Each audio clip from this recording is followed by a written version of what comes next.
매일 성경 묵상 7월 28일 화요일입니다. 이사야서 13장 1절에서 22절까지 함께 읽고 나누겠습니다.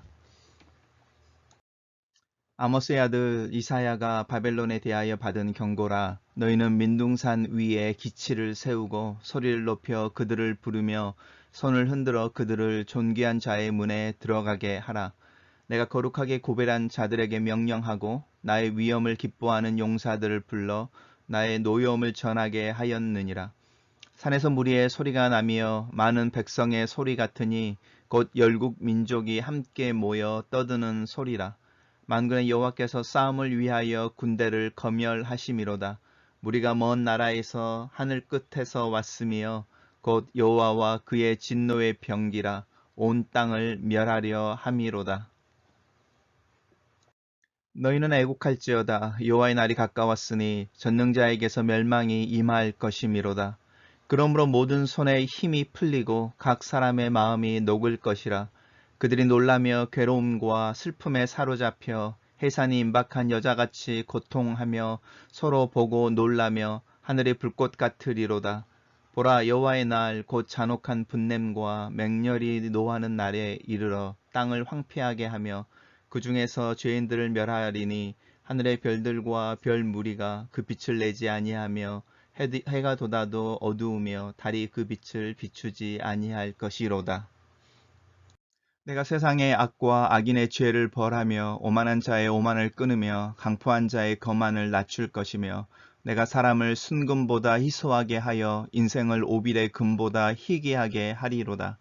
그러므로 나 만군의 여호와가 분하여 맹렬히 노하는 날에 하늘을 진동시키며 땅을 흔들어 그 자리에서 떠나게 하리니 그들이 쫓긴 노루나 모으는 자 없는 양같이 각기 자기 동족에게로 돌아가며 각기 본향으로 도망할 것이나 만나는 자마다 창에 찔리겠고 잡히는 자마다 칼에 엎드려지겠고 그들의 어린 아이들은 그들의 목전에서 매침을 당하겠고 그들의 집은 노략을 당하겠고 그들의 아내는 욕을 당하리라.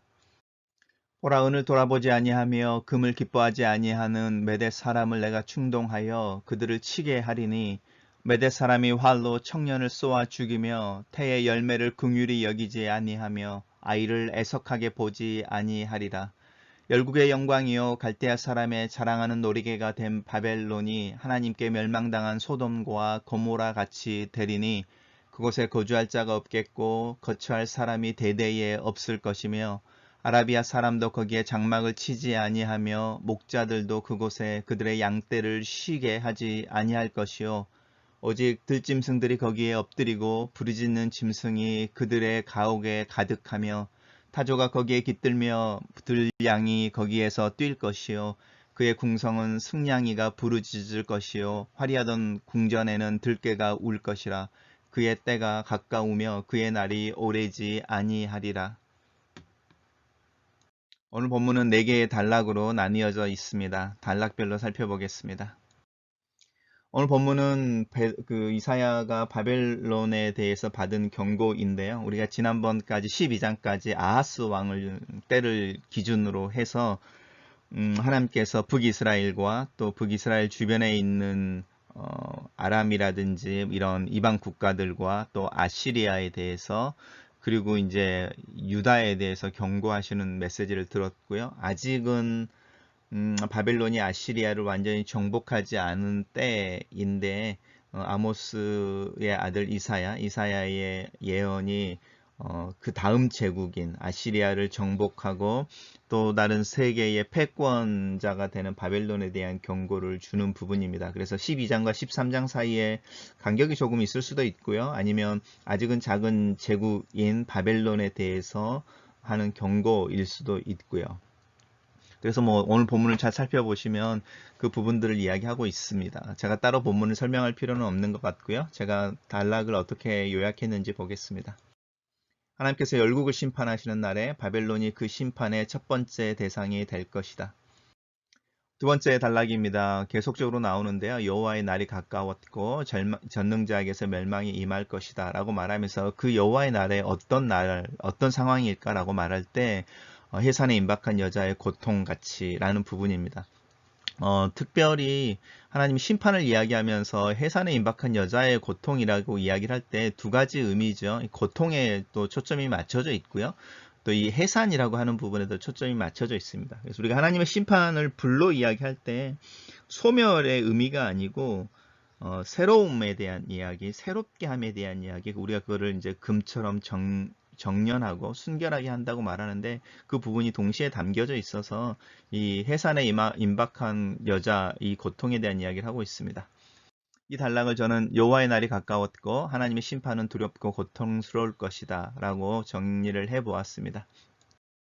세 번째 단락은 동일하게 이제 바벨론의 하나님의 임재가 또 심판으로 임할 때에 어떤 일이 일어나는지에 대해서 이야기하는데 대부분은 같습니다. 이렇게 그들이 살던 터가 황폐하게 되고 그들의 숫자가 줄어들게 되고 그들이 보호했던 연약한 이들을 보호해주는 이들이 없게 될 거다라고 하는 부분입니다. 저는 단락 요약을 하나님께서 세상의 악과 악인의 죄, 교만한 자의 오만과 강포한 자의 거만을 심판하실 것이다. 마지막 단락입니다. 이 부분은 이제 바벨론이 어떻게 심판을 당하게 될 거에 대한 이야기인데 메데하고 바사라는 두 나라가 나오는데 이 두 나라를 우리가 페르시아라고 부릅니다. 그래서 이제 메데 사람들인데요. 이 메데 사람들은 바벨론보다 더 악한 사람들인 거죠. 더 잔혹하고 그러니까 아시리아를 치는 그 메가 바벨론이었는데 이 바벨론은 아시리아보다 더 교만하고 이 교만한 바벨론을 치는 이 메데 사람들은 더 잔혹한 거죠. 이게 이제 우리가 성경을 읽을 때 어떤 질문이죠. 이렇게 패역한 이스라엘을 징계하기 위해 더 악한 이방 민족을 사용하시고 그 이방 민족을 심판하시기 위해 더 악한 또 다른 제국을 사용하시는데 그 이유가 어디에 있을까? 예, 저는 퀘션인 것 같습니다. 단락 요약은 하나님께서 바벨론이 메대 사람들에게 패망하여 멸망당하게 하실 것이다 라고 이제 요약했습니다. 묵상 포인트를 한번 살펴보겠습니다. 심판이라는 때를 또 그 단어를 매일같이 직면하는 요즘이다. 작금의 상황이 많은 이들에게 심판과 종말이라는 단어를 다시 손에 들게 하는 것 같다. 하나님의 심판은 미래에 일어날 어떤 사건에 대한 이야기가 아니다. 하나님의 심판은 하나님이 어떤 분이신지를 설명하는 방법 중에 하나이다. 그래서 하나님을 이해하지 못하면 하나님의 심판을 이해하지 못하고 하나님의 심판에 대한 메시지에 잘못 반응하게 된다. 이것이 교회 안에 있는 시한부 종말론자들이 범하는 오류이다. 종말론자들의 은연중에 빠져드는 영적 엘리트 의식과 선민 의식은 하나님의 심판의 대상이지 심판을 대하는 방법이 아니다. 하나님이 열고 심판하실 때에 하나님의 백성들이 맨 처음 그리고 힘이 있는 제국들이 순서대로 나오게 될 것이다. 가진 것이 아니라 맡겨진 것임을 기억할 때 이 심판을 준비할 수 있다. 하지만 내 손에 쥐고 있는 것은 나를 교만하게도 나를 비굴하게도 한다. 내가 가진 것이라고 생각할 때 다른 사람들의 손에 들린 것과 비교할 수밖에 없고 이 비교는 주신 하나님을 보지 못하게 한다. 하나님의 의도와 계획을 따르지 못할 때 나의 의도와 계획을 따르게 되며 치명적인 나라고 말하는 하나님을 대신하는 하나님을 부정할 수 없게 된다. 두 번째 묵상 포인트입니다. 성경이 말하는 하나님의 심판 여호와의 날은 두렵고 고통스러운 것이다. 누군가가 나를 자세히 살피고 내 삶을 리뷰한다고 할 때 그것만으로도 충분히 스트레스가 된다. 그런데 그 스트레스의 원인은 내 삶에 공개되어질 때 내 삶을 바라볼 타인들의 눈 때문이다. 내 마음속에 있는 심판의 고통은 하나님의 눈에서 오는 것이 아니라 여전히 타인들의 눈, 타인들의 생각에 대한 염려에 있다. 내 믿음의 문제는 아직도 멀었다. 하나님의 심판인데 나는 군중과 관중들의 눈을 더 의식한다. 여호와의 날이다. 여호와의 심판이다. 주체가 누구인지를 기억하자. 바벨론이 첫 번째 심판의 대상이 되며 그 심판을 통과하지 못한 것은 누가 심판자인지 누구의 기준이 심판의 기준인지를 알지 못했기 때문이다. 하나님의 성품을 하나님의 법을 더 알고 더 잘 이해하는 것이 필요하다. 묵상 포인트 세 번째입니다. 하나님은 이 세상의 악을 심판하신다. 악인의 죄를 심판하신다. 오만한 자의 오만과 강포한 자의 거만을 심판하신다. 하나님이 심판의 대상으로 삼는 것은 하나님을 하나님으로 인정하지 않는 데서 나오는 인간의 태도와 행위이다. 내가 누구인지를 잊어버릴 때 나에게 주어진 삶의 자리를 벗어나게 되고 누군가의 공간을 빼앗고 누군가의 것을 차지하게 되거나 누군가에게 내 것을 빼앗기게 된다. 이 빼앗느냐 빼앗기냐의 힘의 논리는 타인을 나의 생존과 행복을 위해 존재하는 내가 사용해야만 하는 도구로 전락시켜 버린다. 내 삶의 주변의 모든 것이 내가 사용해야 될 수단이 될 때 그들의 생명, 그들을 의미로 지으신 하나님의 의도가 실종되고 하나님의 계획이 부정된다. 악과 악인의 죄, 교만한 자의 오만, 강포한 자의 거만이라는 표현 속에 그 사람, 악인, 교만한 자, 강포한 자라고 말하는 그 사람 자체는 허용되고 용납되는 느낌이다. 악인, 교만한 자, 강포한 자가 아니라 그들의 행위와 태도가 죄의 대상이 된다. 행위와 태도는 하나님에게서 나오는 것이 아니다. 하나님이 만드신 사람이 하나님 없이 사는 삶으로 만들어내는 열매이다. 죄, 오만, 고만은 결국 그 사람이 어떤 스타일, 어떤 마음의 삶을 살고 있는지를 드러내는 열매가 된다. 아수를 정복한 바벨론은 페르시아에 의해 정복된다. 거대한 한 왕국이 또 다른 제국의 지배를 받게 된다.